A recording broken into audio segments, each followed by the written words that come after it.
नवरात्र के प्रथम दिन शुभ मुहूर्त में घर के मंदिर में अथवा घर के ईशान कोण या पूर्व दिशा में लकड़ी की चौकी पर लाल अथवा पीले वस्त्र बिछाकर उसके ऊपर मां दुर्गा की मूर्ति या तस्वीर को स्थापित करना चाहिए।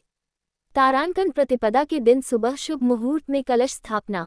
शुभ मुहूर्त में कलश स्थापना के लिए सबसे पहले जौ बोने के लिए मिट्टी का पात्र लें। इस पात्र को स्थापित करने से पहले इसके नीचे सब धान्य बिखेर दें आए। फिर इस पात्र में मिट्टी की एक परत बिछाकर फिर एक जौ की परत बिछाएं। इसके ऊपर फिर मिट्टी की और उसके बाद एक परत जौ की बिछाएं। तत्पश्चात उसको जल से अच्छी तरह से गीला करके उसके पश्चात उस पर सोने, तांबे अथवा मिट्टी की कलश की विधिपूर्वक स्थापित करें। तारांकन इस बात का विशेष ध्यान दें कि जो कलश आप स्थापित कर रहे हैं वह मिट्टी, पीतल, तांबा, चांदी या सोने का होना चाहिए, लेकिन लोहे या स्टील के कलश का बिल्कुल भी प्रयोग नहीं करें।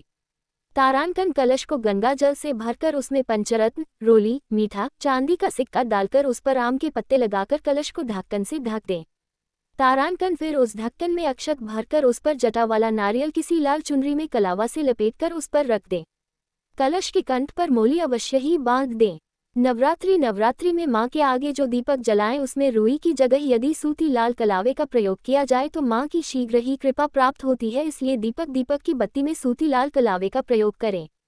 नवरात्रि की अष्टमी या नवमी के दिन 10 साल से कम उम्र की 9 कन्याओं और एक लड़के को भोजन कराकर उन्हें दक्षिणा उपहार देकर उन कंजकों से उगे हुए जौ के बीच स्थापित कलश को अपने स्थान से हिलवा देना चाहिए। उसके बाद कुछ जौ को जद सहित उखाड़कर घर की तिजोरी या धन स्थान पर रखना चाहिए। इससे घर में स्थायी सुख समृद्धि का वास होता है।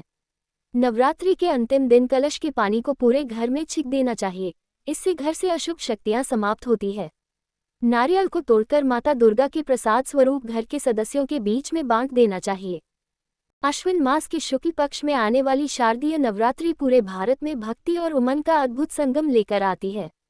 ये वह पावन समय है जब मां दुर्गा आवता का दिव्य आगमन होता है और उनका आशीर्वाद सभी पर बरसता है। इस दौरान हर जगह पंडालों में मां की भव्य प्रतिमाएं सजाई जाती हैं और भक्त उनके जयकारों से वातावरण को आनंदमय बना देते हैं। इस वर्ष शारदीय नवरात्रि 22 सितंबर 2025 से शुरू होकर 2 अक्टूबर 2025 तक पूरे श्रद्धा और उल्लास के साथ मनाई जाएगी। नवरात्रि की शुरुआत घट स्थापना या कलश स्थापना के साथ होती है और यह पर्व 9 दिनों तक चलता है। इन 9 दिनों में भक्त माता के 9 दिव्य स्वरूपों की भक्ति भाव से पूजा अर्चना करते हैं और व्रत रखकर अपने मन और आत्मा की शुद्धि का अनुभव। 22 सितंबर सोमवार से शारदीय नवरात्रि का आरंभ हो चुका है। आज नवरात्रि का पहला दिन है और इस दिन मां दुर्गा के प्रथम स्वरूप माता शैलपुत्री की विधि विधान से पूजा की जाती है। घट स्थापना के बाद माता की पूजा और व्रत कथा का पाठ करने का विधान होता है। पावन अवसर पर मां दुर्गा के पहले रूप माता शैलपुत्री की पूजा की जाती है। मान्यता है कि नवरात्रि के प्रथम दिन घट स्थापना करने के बाद माता शैलपुत्री की विधि विधान से पूजा करनी चाहिए। ऐसा करने से बेहद शुभ फल की प्राप्ति होती है।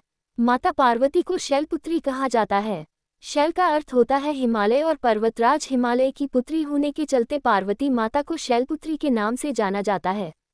मान्यता है कि नवरात्रि के पहले दिन मां शैलपुत्री की विधि विधान से पूजा करने से जातक की सभी मनोकामनाएं पूर्ण हो सकती है और जीवन में हर प्रकार के दुखों से मुक्ति मिल सकती है। शारदीय नवरात्रि के पहले दिन मां शैलपुत्री की पूजा होती है, जिनका स्वरूप बेहद शांत, सुशील, सरल और दया से पूर्ण होता है। माता के दाएं हाथ में त्रिशूल और बाएं हाथ में कमल का पुष्प शोभायमान है। ये माता रानी के अद्भुत और शक्ति से भरे स्वरूप का प्रतीक होता है। शैलपुत्री माता की सवारी वृषभ होने के कारण उन्हें वृषभारूढ़ा भी कहा जाता है। उनका तपस्वी रूप बहुत ही प्रेरणादायक नजर आता है। माता ने घोर तपस्या की, जो समस्त जीवों की रक्षिका हैं। नवरात्रि के पहले दिन इनकी पूजा और व्रत करने से माता विशेष रूप से कष्टों से मुक्ति दिलाती हैं।